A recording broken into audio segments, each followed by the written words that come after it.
Ayo, kemarin kita sudah belajar tentang kalor ya, tapi aku masih penasaran bagaimana kalor itu bisa berpindah. Aku juga penasaran, Bima. Yuk tanya ibu, pasti ibu tahu. Kalian ingin tahu tentang perpindahan kalor? Wah, pas sekali. Ibu akan menjelaskan bagaimana kalor bisa berpindah. Perpindahan kalor adalah proses di mana energi panas berpindah dari satu benda ke benda lain. Salah satu cara perpindahan kalor adalah konduksi, yaitu perpindahan panas dengan melalui zat padat seperti logam.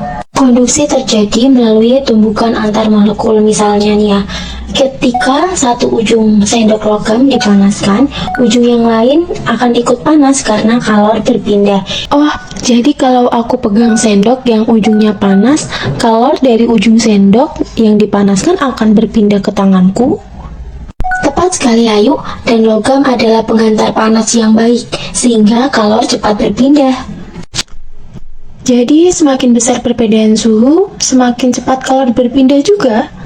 Tepat sekali Ayu, perbedaan suhu dan luas penampang juga mempengaruhi seberapa cepat kalor berpindah. Bahan seperti logam memiliki konduktivitas termal yang tinggi, sehingga kalor cepat berpindah. Sebaliknya, bahan seperti kayu ataupun wool lambat menghantarkan panas dan digunakan sebagai bahan isolator.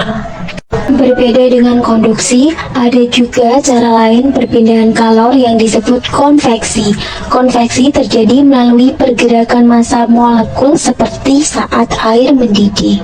Lihat air saat dipanci. Saat dipanaskan, air di bagian bawah menjadi lebih panas dan naik ke atas. Sementara air dingin di atasnya turun ke bawah. Ini disebut arus konveksi.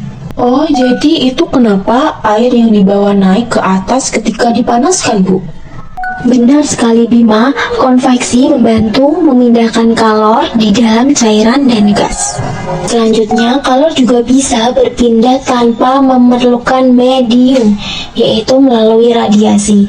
Contohnya, panas dari matahari yang sampai ke bumi.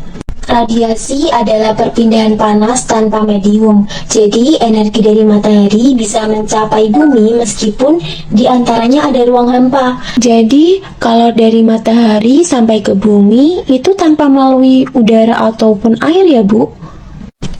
Benar sekali Ayu, radiasi tidak memerlukan medium. Setiap benda juga memancarkan dan menyerap energi radiasi.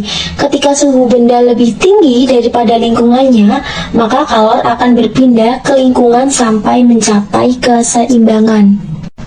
Jadi setiap benda bisa memancarkan kalor, Bu? Iya, setiap benda itu memancarkan dan menyerap energi radiasi. Radiasi juga terjadi dalam kehidupan sehari-hari. Misalnya, ketika kamu berdiri di dekat api, kamu bisa merasakan panas dari radiasi api tersebut. Nah, kita juga sering nih memanfaatkan perpindahan kalor dalam kehidupan sehari-hari.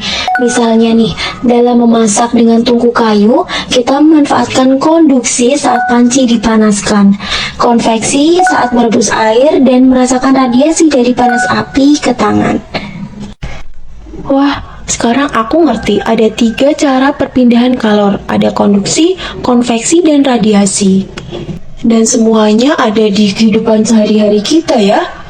Benar sekali, belajar sains bisa sangat menyenangkan jika kita melihat bagaimana hal-hal itu terjadi di sekitar kita. Wah, sekarang aku ngerti. Kalor tidak hanya membuat benda panas, tapi juga bisa mengubah wujud benda. Dan juga kalor selalu berpindah dari yang panas ke yang dingin.